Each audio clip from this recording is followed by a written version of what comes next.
ओम शांति।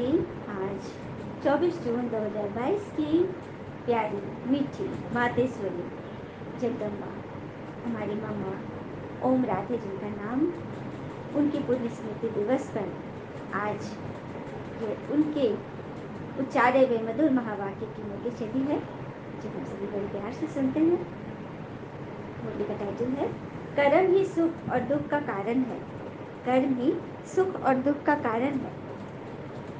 मम्मा कहती है, यह तो सभी मनुष्य जानते हैं कि जीवन में दुख और सुख कर्म के आधार से प्रारब्ध रूप में चलते हैं। जरूर पहले ऐसे कर्म किए हैं जिसको प्रारब्ध दुख या सुख के रूप में भोगनी पड़ती है। तो सुख और दुख का संबंध हो गया कर्म से। कर्म को किस्मत नहीं कहेंगे। कई ऐसे समझते हैं कि जो किस्मत में होगा इसीलिए दुख और सुख को किस्मत समझ लेते हैं। यह तो ऐसे हुआ जैसे यह किस्मत कोई भगवान ने बनाई है या किसी और ने बनाई है, इसलिए कह देते हैं जो किस्मत में होगा। लेकिन यह समझना भी बहुत जरूरी है कि किस्मत भी किसने बनाई। किस्मत कोई परमात्मा ने नहीं बनाई। ऐसे भी नहीं किस्मत कोई पहले से ही बनी पड़ी है, नहीं। यह दुख व सुख जो मनुष्य भोगता है, उस दुख सुख को बनाने वाला भी मनुष्य ही है, क्योंकि कर्म करने वाला मनुष्य है। इसलिए यह रिस्पॉन्सिबिलिटी अपनी हो गई। जो करनी सो भरनी, यह तो कॉमन कहावत सबने सुनी है। जो करेगा सो पाएगा। गीता में भी वर्णन है कि जीवात्मा अपना ही मित्र है और अपना ही शत्रु है। ऐसे नहीं कहा कि मैं तुम्हारा शत्रु हूँ, मैं तुम्हारा मित्र हूँ। नहीं, जीवात्मा अपना शत्रु व अपना मित्र है। इसीलिए अपने साथ मित्रता और अपने साथ शत्रुता, दुख और सुख करने वाला खुद मनुष्य हुआ। और मनुष्य कितना स्वार्थी है। एक बार की बात है, अचानक एक मोड़ पर सुख और दुख की मुलाकात हो गई। दुख ने सुख से कहा, तुम कितने भाग्यशाली हो। जो लोग तुम्हें पाने की कोशिश में लगे रहते हैं, हर लोग की इच्छा होती है कि मुझे सुख मिले। सुख ने मुस्कुराते हुए कहा, अरे नहीं, भाग्यशाली मैं नहीं, भाग्यशाली तो तुम हो। दुख ने हैरानी से पूछा, वो कैसे। सुख ने बड़ी ईमानदारी से जवाब दिया, वो ऐसे कि तुम्हें पाकर लोग अपनों को याद करते हैं और सबसे पहले भगवान को याद करते हैं, लेकिन मुझे पाकर तो अपनों के साथ भगवान को भी भूल जाते हैं। कितनी बड़ी बात है, कितनी सच्चाई है ना, कि लोग किसी से बदल जाते हैं, जबकि अपने ही कर्मों के अनुसार हमें दुख व सुख मिलता है। तो यह बात इतनी स्पष्ट हो गई ना कि दुख सुख का रिस्पॉन्सिबल मनुष्य खुद अपने आप है। इसलिए जब किसी भी रूप में दुख आता है तो उसको भगाने की कोशिश करते हैं। कोई लड़ाई झगड़ा खड़ा हो जाता है तो उसको ख़त्म करने की कोशिश करते हैं। इसमें किसी का अकाल मृत्यु भी हो जाता है तो भी दुख होता है। तो समझते हैं पता नहीं मेरे साथ ऐसा क्यों हुआ। फिर उसी वेग में जोश में आकर भगवान को भी गाली देने लग पड़ते हैं। सच बात है, कम से कम 90% लोग आज भी हर एक बात के लिए ईश्वर को ही दोष देते हैं। ईश्वर ने ऐसा किया। अभी तुम्हारे आगे ये जो बात बताई, यह किया किसने। यह अकाल मृत्यु जो आया, यह जो रोग के रूप में दुख आया, क्या यह भगवान ने दिया। ये जो लड़ाई झगड़े संसार में फसाद आदि हुए, क्या ये सब भगवान ने किए। अरे भगवान किसको कहते हो। जिसे दुख हरता सुख करता कहते हो उसको कहते हो ना। इसलिए तो जब कोई भी दुख आता है तो उनको याद करते हो, क्योंकि वो दुख हरता है। शरीर को रोग लगता है तो भी कहते हो ना, हे भगवान। दुख में उनको ही याद करते हो। अगर उसी ने दुख दिया तो फिर उसको क्यों याद करते हो। क्या बात है, बताओ। भला यह भी तो सोचना चाहिए कि दुख के समय जो याद आता है, उनके लिए तो कह भी नहीं सकते कि यह दुख उन्होंने ही दिया। अब किसी व्यक्ति ने मुझे बहुत बुरा भला कहा तो क्या हम उसी को याद करेंगे, उसी के पास जाएंगे। हाँ, इससे सिद्ध होता है कि दुख का कारण अथवा इसका रिस्पॉन्सिबल कोई और है। उसमें भी कोई तीसरा तो है नहीं। एक मैं और दूसरा मेरा रचता। बस दो ही चीजें हैं ना। हाँ, मैं उनकी रचना, उनकी संतान, और दूसरे है भगवान। तो या तो बाप रिस्पॉन्सिबल है या मैं रिस्पॉन्सिबल हूँ। सच्ची बात है। लेकिन जब मेरे पास दुख आता है तो मुझे दिखाई ऐसे पड़ता है जैसे उस रचता ने मुझे दुख दे दिया। क्या बात है। दुनिया में दो ही चीज, आत्मा और परमात्मा। परमात्मा यदि रिस्पॉन्सिबल है, परमात्मा होगा, या तो परमात्मा होंगे या हम आत्मा होंगे। यही बात है ना। तो अपना दुख दिखाई दे रहा है, अंदर से लगता भी है कि वो मेरे सुख दाता है। जैसे सुख के लिए सहारा मांगते हो कि हे भगवान ये दुख दूर करना, भगवान मेरी आयु बड़ी करना। देखो, आयु के लिए भी मांगते हैं ना। मांगते हैं ना, मेरी लंबी आयु हो, मेरे परिवार की आयु सब सही हो, सब सुख शांति से रहे। तो आयु की भी, दुख की भी, शरीर के रोग की भी, और जो भी लड़ाई झगड़े कोई भी ऐसी अशांति का कारण आता है तो सब भगवान से मांगते हैं। हर एक चीज़ में भगवान से मांगते ही हैं। कोई बच्चा ऐसा होता है तो भी कहते हैं भगवान इसको सुमत देना, तो मत भी उनसे मांगते हैं। किसी भी बात से जब कुछ दुख या कष्ट होता है तो कष्ट में भी याद उनको करते हैं, और उनकी मांग भी उनसे करते हैं। उनकी मांग भगवान की चाहना भी उन्हीं से करते हैं। जब उनसे ही सब मांग करते हैं और जरूर वह सबके दाता है, तो वही तो सबको सुख देने वाला भी होगा। माना इन सब बातों का इलाज केवल उनके पास ही है। ऐसे ही सिर्फ याद हम नहीं करते, क्योंकि उनके पास सारा इलाज है। हुँ? तो ये सभी हमारी जो हैबिट चलती है, भले जानते हैं या नहीं जानते हैं, लेकिन भगवान को दुख के समय याद जरूर करते हैं। कोई भी बात होती है तो मुख से क्या निकलता है, ओह माय गॉड, हे भगवान, ऊपर वाला जाने। हुँ?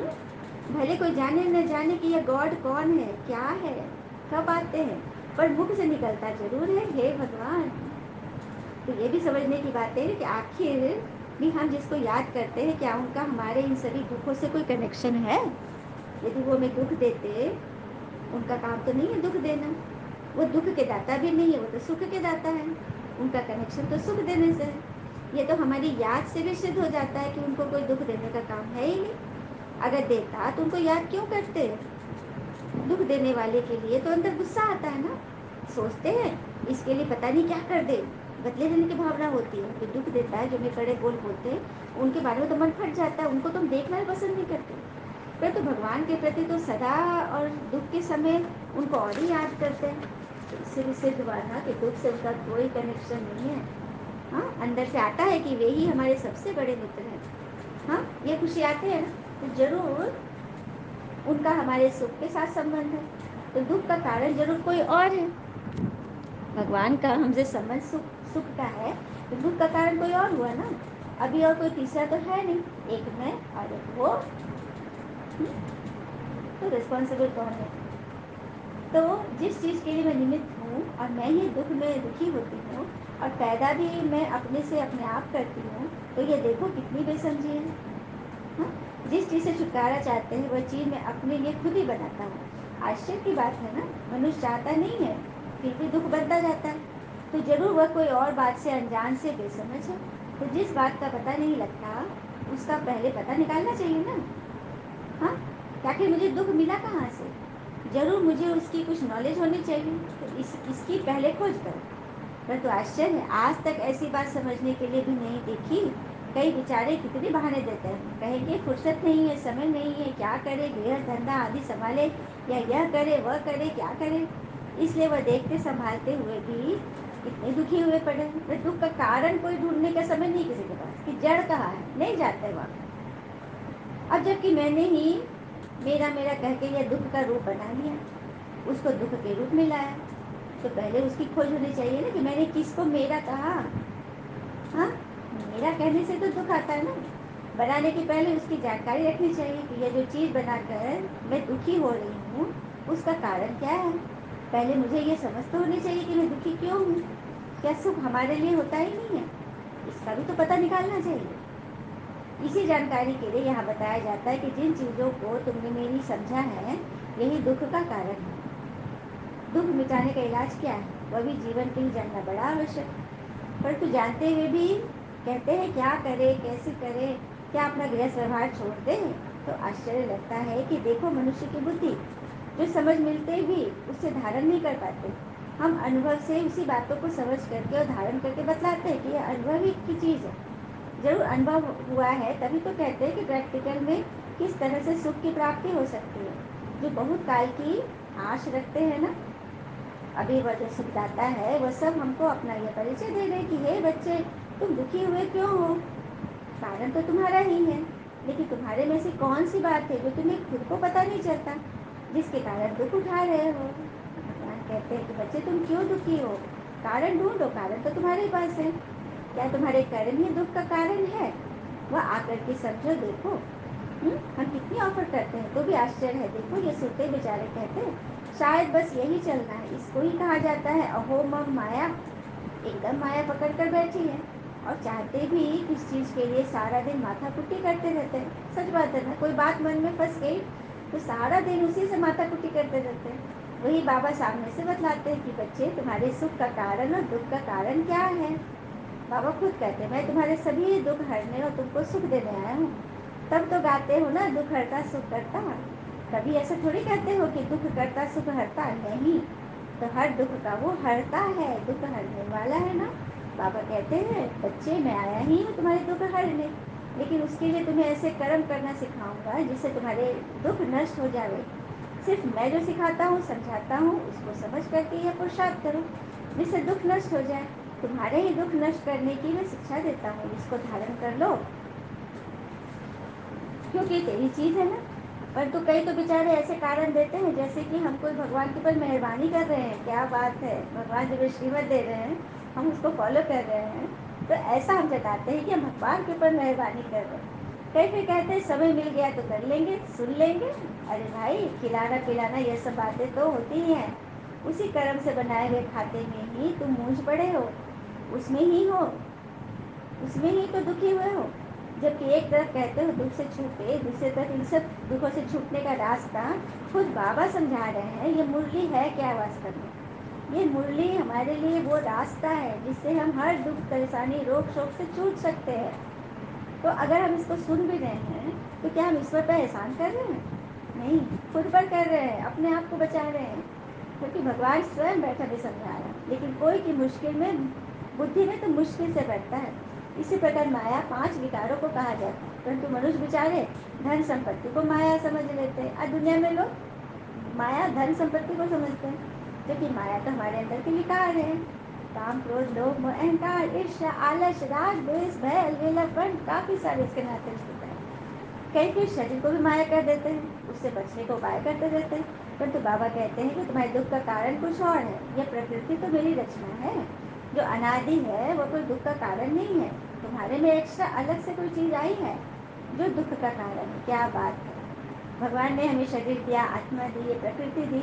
बाबा ने कहा तुम्हारे में एक्स्ट्रा अलग से बाहर से कोई चीज आई जो दुख का कारण है, उसको ही 5 विकार माया कहा जाता है। अभी एक्स्ट्रा बाहर की चीज क्या है? हम्म, चलिए, एक स्वभाव में जो फर्क होता है उसको समझते हैं। तो संसार में 2 प्रकार के वृक्ष होते हैं। एक वो जो अपना फल स्वयं दे देते हैं, जैसे आम अमरूद केला लीची इत्यादि। और दूसरे वो जो अपना फल छिपा कर रखते हैं, जैसे आलू अदरक गाजर वगैरह मूली आदि हैं। तो जो अपना फल अपने आप दे देते हैं, उन वृक्षों को सभी खाद पानी देकर सुरक्षित रखते हैं और हर वर्ष उनसे फल निकलता है। लेकिन जो अपना फल छिपा कर रखते हैं, वे जड़ सहित खोद लिए जाते हैं।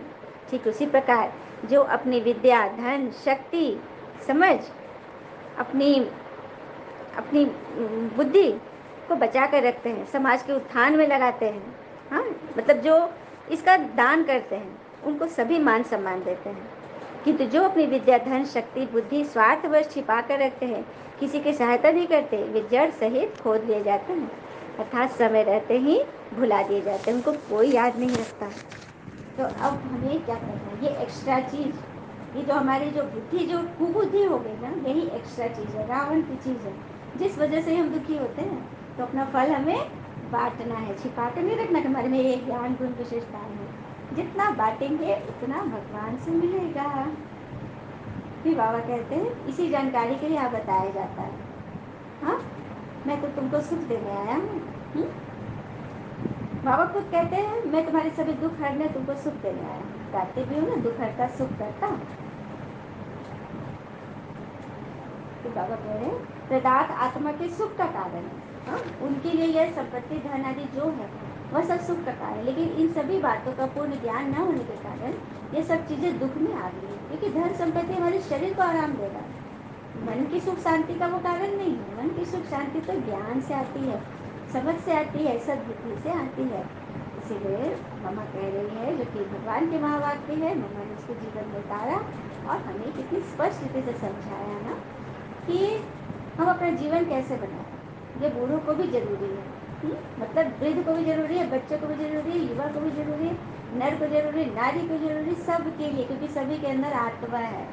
ये सब बातें समझने की है। भगवान पिता जो सबके पिता है, उस पर हम सबका हक है, उनको भी समझना और ये हक ले लेना है। खाली ऐसे थोड़ी ही कि उनको बाबा कहना और उनके द्वारा हमें क्या प्राप्ति करनी है उनकी बात न सुनना, या थोड़ी ना उनका रिगार्ड करना है। यहाँ कोई भक्ति मार्ग नहीं है कि बस फोटो को पूजा की, आरती उतारी, भोग चढ़ाया, काम खत्म।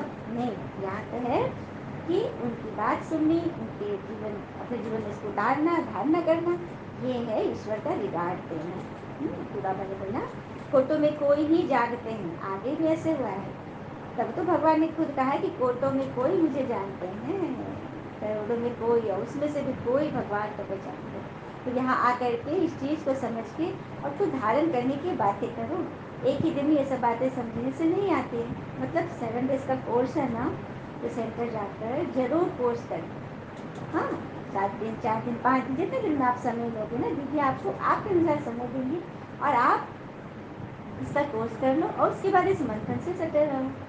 बस यही करना है और कोई मेहनत नहीं करनी, कोई तपस्या नहीं करनी। अच्छा, मीठे मीठे बच्चे प्रति भगवान को नमस्ते। हम बच्चों की भी प्यारे बाप दादा और मीठी मीठी हमारी मातेश्वरी जगदम्बा मम्मा प्यारी को दिल से याद प्यारा नमस्ते। भगवान है अपनी पूज्य स्वरूप की स्मृति से सदा रूहानी नशे में रहने वाले जीवन मुक्त भव। अपने पूज्य स्वरूप की स्मृति से सदा रूहानी नशे में रहने वाले जीवन मुक्त भव। कैसे बनेंगे? ब्राह्मण जीवन का मजा जीवन मुक्त स्थिति में है, जिन्हें अपने पूर्वज स्वरूप की सदा स्मृति रहती है। उनकी आंख सिवाय बाबा के और कहीं भी डूब नहीं सकती। कुछ आत्माओं के आगे स्वयं सब व्यक्ति और वैभव झुकते हैं। पूज्य किसी के पीछे आकर्षित नहीं होते। देह संबंध पदार्थ व संस्कारों में भी उनके मन बुद्धि का झुकाव नहीं रहता। वे कभी किसी बंधन में बंध नहीं सकते, सदा जीवन मुक्त स्थिति का अनुभव करते हैं। जो पूज्य होते हैं, जो पवित्र हैं, वो कभी किसी के पीछे आकर्षित नहीं होते। देह संबंध पदार्थ व संस्कारों का भी उनके ऊपर कोई झुकाव नहीं होता। वे कभी किसी बंधन में नहीं रहते। यही तो पूज्य होने की निशानी है, सदा जीवन मुक्त स्थिति का अनुभव करना है। ब्राह्मण जीवन का मजा ही जीवन मुक्त स्थिति में है, बंधन में नहीं। कोई आत्मा आपको बांध ले नहीं, किसी बंधन में नहीं। स्लोगन, सच्चा सेवाधारी वह है जो निमित्त और निर्माण है। सच्चा सेवाधारी वह है जो निमित्त, सृष्टि, परंपरावनहार की स्मृति से और निर्माण, जितना निर्माण उतना ही नव निर्माण का कार्य प्रगति पर चलता रहेगा। अच्छा, ओम शांति। शुक्रिया मीठे बाबा, प्यारी प्यारी मम्मा को दिल से शुक्रिया। थैंक यू मीठे बाबा, ऑल इज वेल ऑलवेज। ओम शांति।